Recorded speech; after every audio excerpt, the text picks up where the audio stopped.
Nous allons parler départ à la retraite et prévention avec Christiane Floquet, qui est la directrice action sociale à la CNAV Île-de-France. Bonjour Christiane. Bonjour. Peut-être expliquer quel est votre rôle à la CNAV Île-de-France et ensuite on va parler de prévention et départ à la retraite.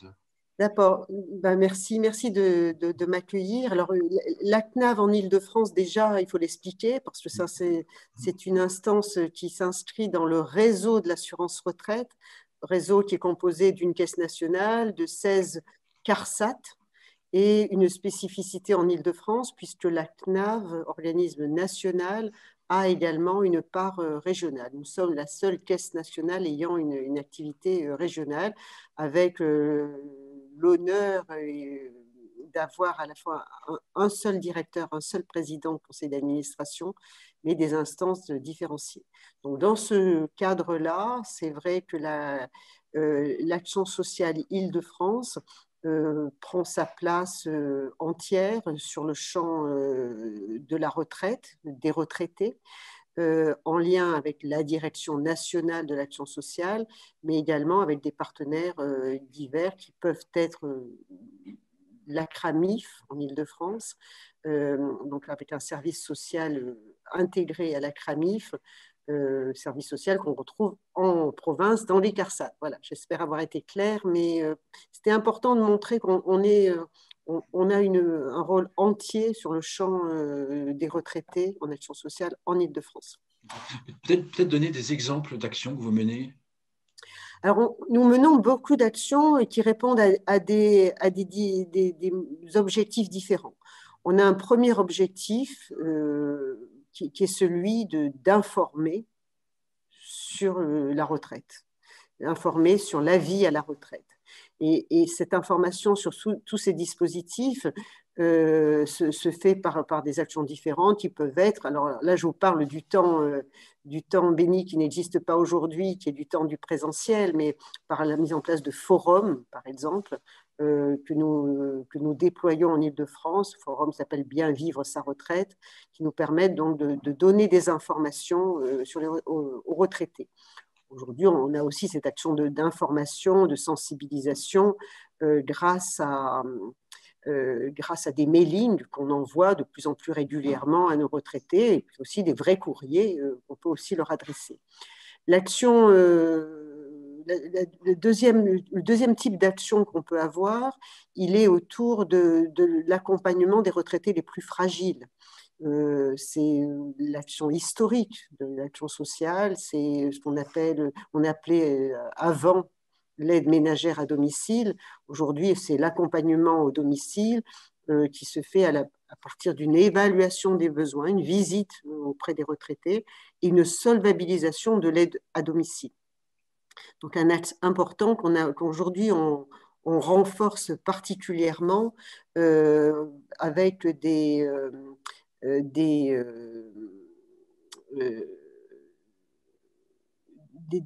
qu'on appelle des visites de prévention. C'est-à-dire qu'on n'attend plus que les retraités viennent nous demander une aide, mais on leur propose également d'aller les voir pour leur expliquer ce qu'est la vie à la retraite.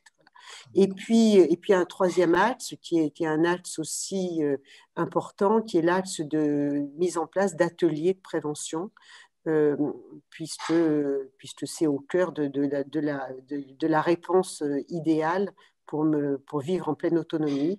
Et en Île-de-France, on fait ça à travers un groupement qui s'appelle le PRIF, Prévention Retraite Île-de-France, que nous avons créé avec la MSA et l'ex-RSI.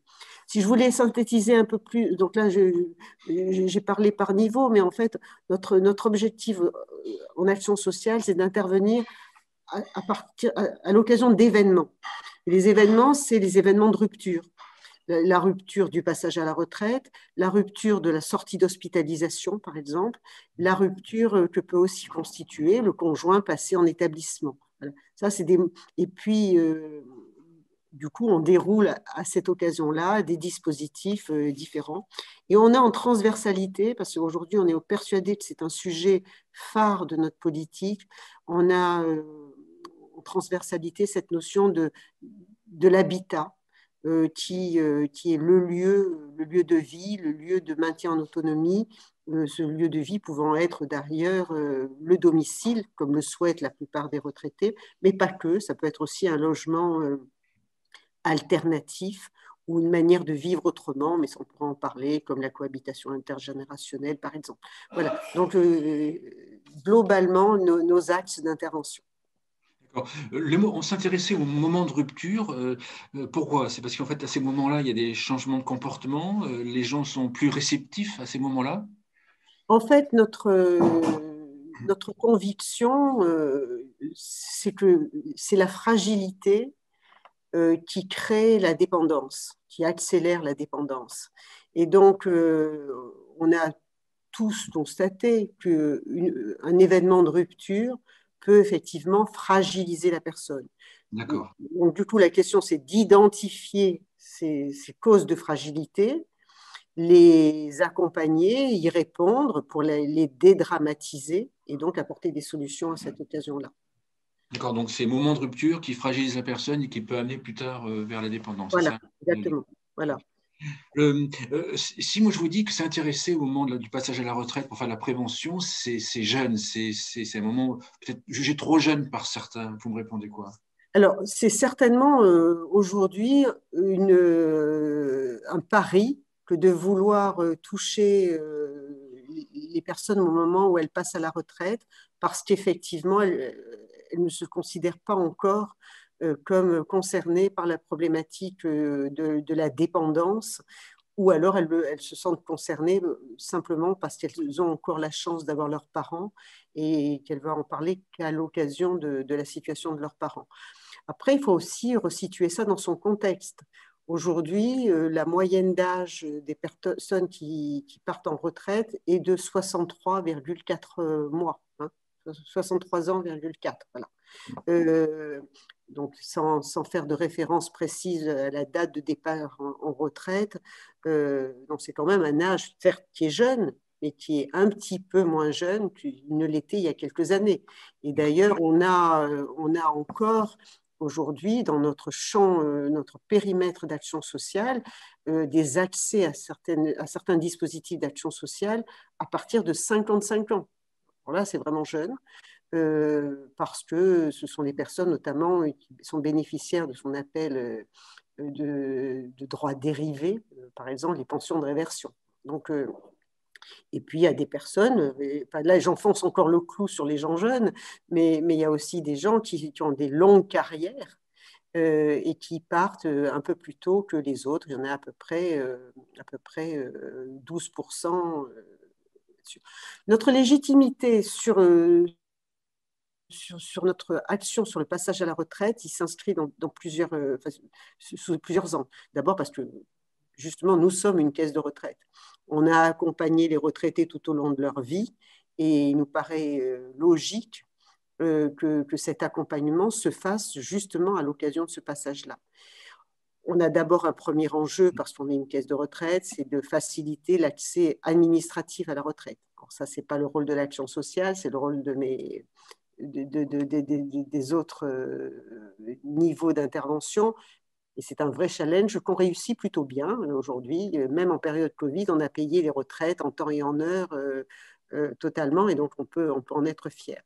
Mais ensuite, une fois que cette accessibilité administrative est garantie, on se dit clairement qu'il est nécessaire de parler, de vivre bien à la retraite, simplement, justement, pas parce que les personnes vont vieillir, pas pour parler du bien vieillir, mais simplement pour réfléchir sur ces critères de fragilité, ces causes de fragilité qui, là, sont vraiment très présentes au cœur des nouveaux retraités. Et ces enjeux-là, on les connaît, enfin on les identifie bien. C'est la perte du statut, c'est la perte du lien social, c'est le changement de rapport à son environnement. Et ça, c'est l'occasion vraiment de travailler dessus. Et donc, c'est comme ça qu'il faut qu'on parle de notre rôle dans le passage à la retraite, pas simplement pour dire ça y est, vous devenez vieux, parce qu'effectivement, ça ne serait pas logique, pas entendu, clairement. D'accord. On imagine que je sois parisien, on imagine que j'ai 63 ans, j'arrive à la retraite. Euh, il m'arrive quoi en fait? Je suis contacté, vous me proposez quoi à ce moment-là? Alors, jusqu'à présent, on ne faisait pas grand-chose. On notifiait une pension de retraite et puis on laissait la personne se débrouiller un petit peu toute seule. Donc là, ce qu'on a fait côté assurance retraite, c'est qu'on a créé un atelier déjà, un atelier qui s'appelle Tremplin, qui est la retraite 6 mois après. Alors on l'a créé dans le cadre de notre organisation du PRIF. Et l'objectif, c'est de proposer cet atelier au maximum de personnes. Jusqu'à présent, c'était une communication large, mais néanmoins pas ciblée directement, ou alors ciblée par étape, avec une fois, deux ou trois fois par an, des mailings envoyés à des retraités en leur disant, vous avez un atelier, vous venez de passer à la retraite, vous allez avoir un atelier.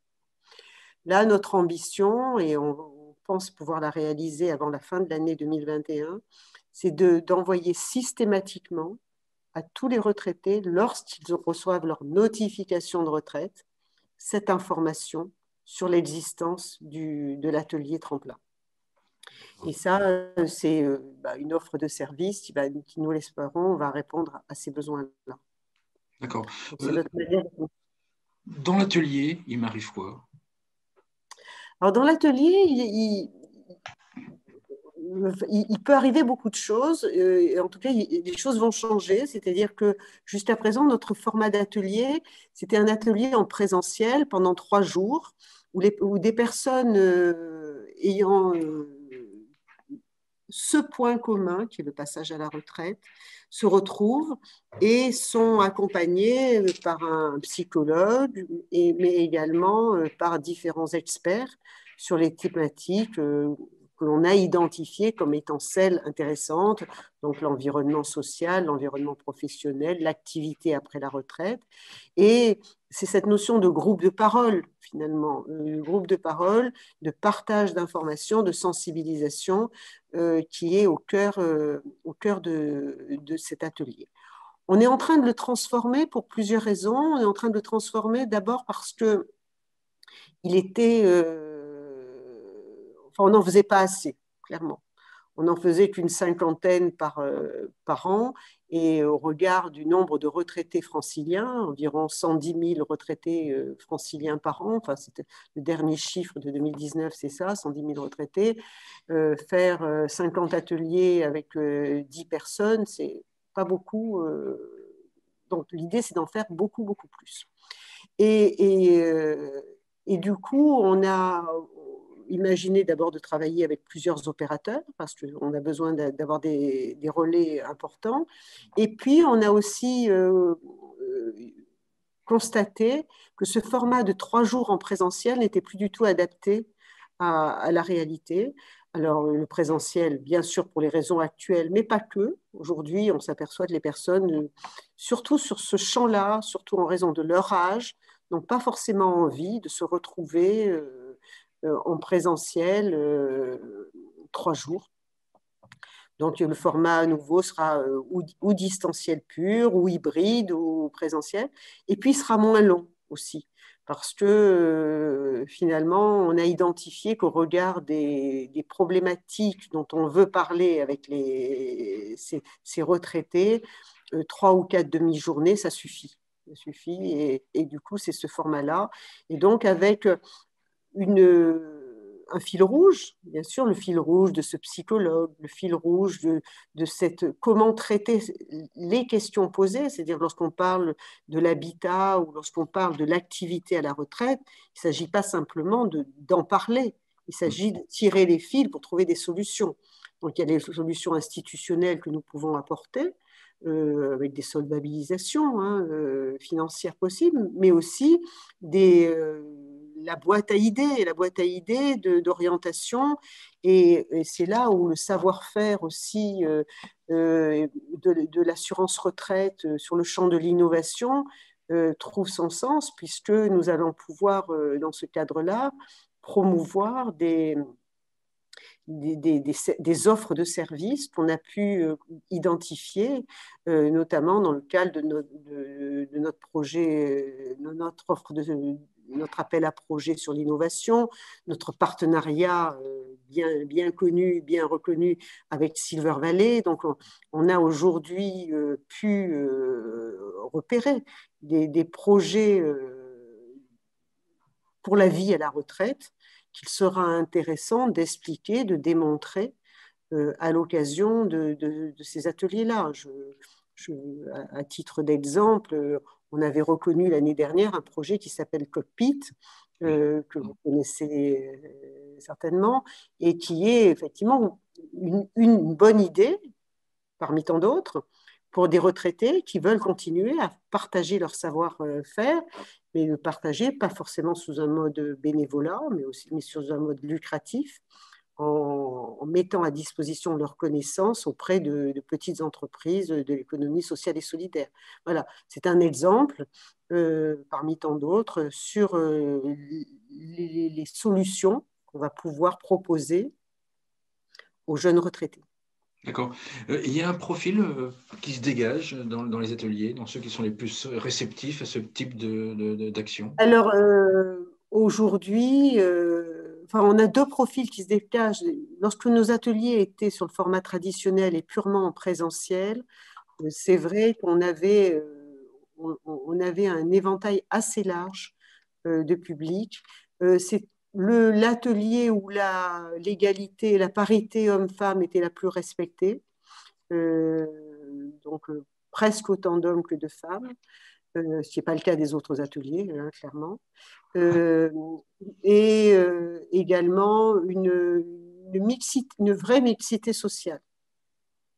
Ce qui n'est pas forcément le cas des ateliers s'ils sont en distanciel pur. Aujourd'hui encore, hein, on a progressé sur l'adhésion au numérique et au distanciel pour les populations les plus éloignées du numérique. Même si sur cet atelier-là, on retrouve moins ce frein-là, puisque justement, les personnes viennent de passer à la retraite. Donc, dans la plupart des métiers aujourd'hui, il y a eu une aisance un peu plus grande sur le numérique. Voilà. Mais une vraie mixité sociale, qui est vraiment une vraie richesse de cet atelier, qui permet de se dire aussi que même si on est convaincu qu'il n'y a pas un seul profil de retraité, il n'y a pas un seul profil de jeune, malgré tout, la perte du statut, par exemple, c'est quelque chose qui est partagé, quel que soit le niveau des personnes. Après, ce qu'on a aussi identifié, et il faut qu'on le creuse, on le creuse aussi d'ailleurs avec des partenaires comme les Talents d'Alphonse, hein, qui ont eux-mêmes fait une offre aussi d'ateliers de passage à la retraite, mais eux qui s'adressent plutôt aux personnes avant le passage à la retraite, parce qu'ils sont encore en activité, c'est que les personnes qui viennent à ces ateliers, c'est quand même celles qui vivent mal leur passage à la retraite. Celles qui sont très demandeurs et qui sont peut-être parfois plus dans des activités moins enrichissantes. Donc là, avec le... Oui, et puis j'imagine qu'ils acceptent de reconnaître leur... Voilà. Les personnes qui acceptent de reconnaître, qui sont même, par exemple, les longues carrières, donc des gens qui ont dit, moi j'en profite, je veux partir plus vite parce que je sais ce que j'ai à faire après, ceux-là, a priori, ne vont pas se sentir forcément concernés de la même façon par l'atelier, mais et par toutes les problématiques. C'est plutôt cette perte de reconnaissance sociale ou familiale qui provoque l'envie d'en parler avec d'autres, avec des pairs et avec des experts aussi, pour trouver des solutions. D'accord.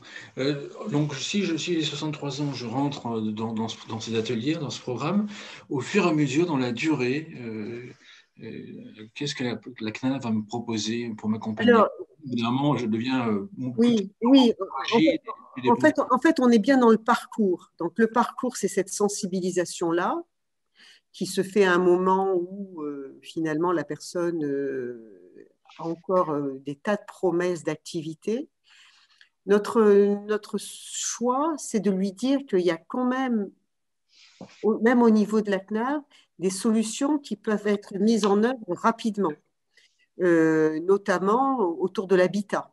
Hein. L'idée qu'on espère pouvoir faire passer de plus en plus, c'est qu'il ne faut pas s'interroger sur la qualité de son logement à 75 ans ou plus, mais plutôt à 63 ans, voire 65 ans, parce que c'est encore le moment pour déménager, c'est encore le moment pour faire des travaux. Et à ce moment-là, la CNAV va apporter des solutions assez rapidement après le passage à la retraite. C'est une offre de... D'abord, il y a un atelier qui s'appelle Bien chez soi, qui est un atelier pour aller un peu plus loin, pour mieux comprendre ce qu'on peut faire dans le logement ou avec son logement, mais aussi après de faire des travaux. Donc, la CNAV va offrir une visite d'ergo, thérapeute, et à ce moment-là aussi une solvabilisation financière des travaux qui pourront être effectués. Donc ça, c'est vraiment du concret, de l'immédiat par rapport à ça. Le concret aussi, c'est des orientations vers nos partenaires qui sont différents, tant sur le champ du bénévolat que sur le champ, encore une fois, de start-up, pour leur procurer des activités. Voilà. Et puis après, il y a le temps effectivement de la vie à la retraite. Alors, le plus longtemps possible autonome, et on l'espère. Et donc, cette autonomie-là, elle va pouvoir se mesurer, s'apprécier à travers des ateliers, encore une fois, qui pourront permettre à la personne de mieux maîtriser la pédagogie positive de la vie en retraite. On est bien là-dessus, on ne dit pas aux personnes comment bien vieillir, on leur dit comment vivre en activité le plus longtemps possible.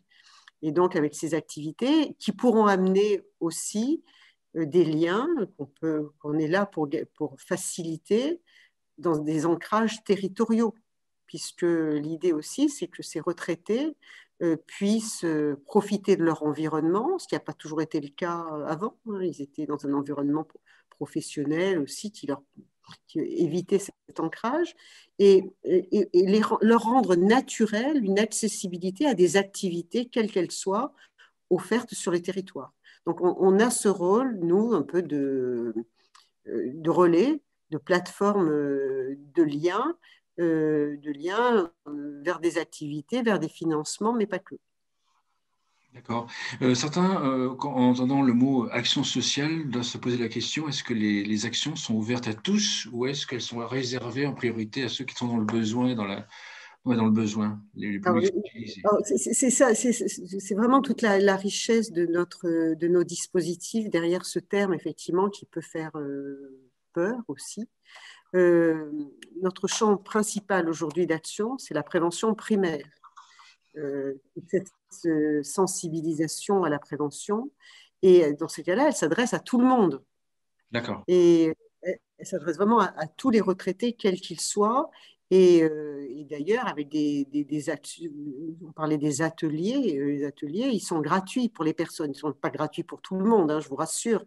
Mais en tout cas, ils sont solvabilisés par les caisses de retraite, ils sont solvabilisés par les conférences de financeurs. En tout cas, ils sont d'un accès sans participation des retraités, quels qu'ils soient. Donc, sur la prévention primaire et secondaire, nous sommes très clairement ouverts à tous. Par contre, on retrouve le cadre historique de notre action sociale, c'est vrai que l'accessibilité aux aides financières de maintien à domicile, je mets toujours ce terme entre guillemets, et on partage tous cette résistance au terme, mais en tout cas, il existe. Celle-là, elle est toujours ouverte à tous, mais avec une participation financière qui est proposée aux retraités en fonction de barèmes de ressources, bien sûr.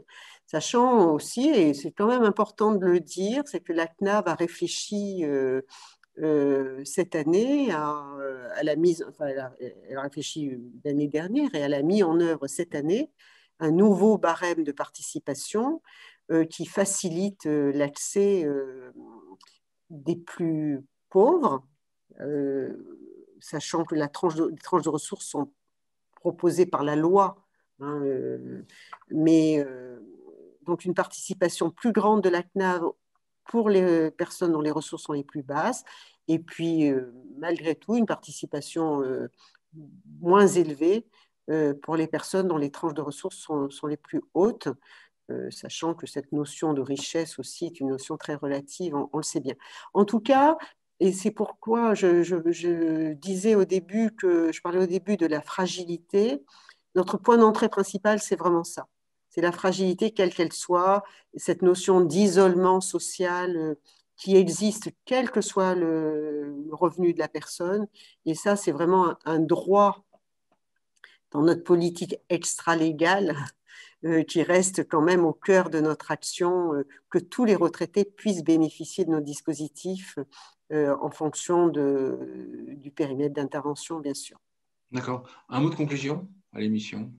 Écoutez, j'espère avoir convaincu que derrière le terme de prévention, il y a de vraies actions, qu'il n'est peut-être pas nécessaire qu'on parle toujours de prévention parce que ça fait peur, mais que la vie à la retraite est une vie qui contribue à un maintien en autonomie, et ce message positif autour du bien vivre, de cette société inclusive qui reconnaît les retraités comme étant des acteurs vraiment actifs, est au cœur de notre action. J'espère que cette émission aura permis d'en témoigner. Merci beaucoup, Christiane. Christiane Floquet, je rappelle que vous êtes directrice de l'action sociale de la CNAV Île-de-France. Merci beaucoup. Merci beaucoup.